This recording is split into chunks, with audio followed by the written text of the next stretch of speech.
நாடாளுமன்ற தேர்தலில் தான் போட்டியிடுவது குறித்து இன்னும் முடிவெடுக்கவில்லை என அமமுக பொதுச் செயலாளர் டிடிவி தினகரன் தெரிவித்துள்ளார்.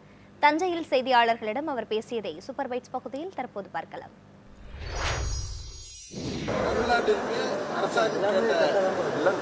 நிதியை மத்திய அரசாங்கம் தர வேண்டும் என அது ஒரு பெரிய பேரிடர் இழப்புன்னு தான் சொல்லணும்.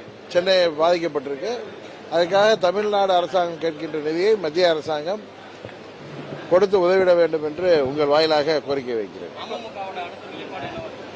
அடுத்து பாராளுமன்ற தேர்தலை நோக்கிய செயல்பாடு தான் நாங்கள் பண்ணிட்டு இருக்கோம். இது தமிழ்நாட்டு மக்களின் ஜீவாதார பிரச்சனை.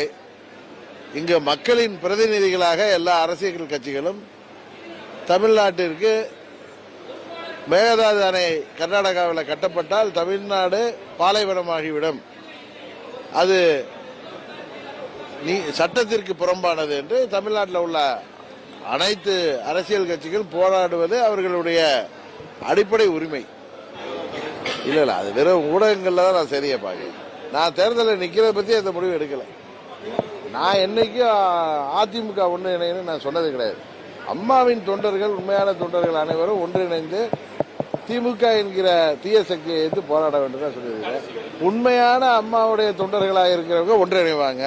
சுயநலவாதிகள், பதவி வெறி பிடித்தவர்கள், பண வெறி பிடித்தவர்கள் அதுக்கு ஒத்து வர மாட்டாங்க.